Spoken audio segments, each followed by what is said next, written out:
Hey, so I'm trimming out this rear furnace room. I just painted all this. I taped everything off and sprayed everything. So I'm not gonna mud this, at least for now.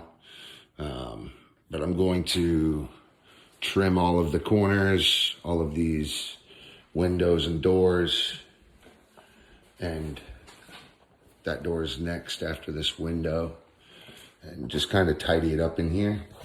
But that's what I'm doing right now. So love it. Stay strong. Hey, so I'm trimming out this rear furnace room. I just painted all this. I taped everything off and sprayed everything. So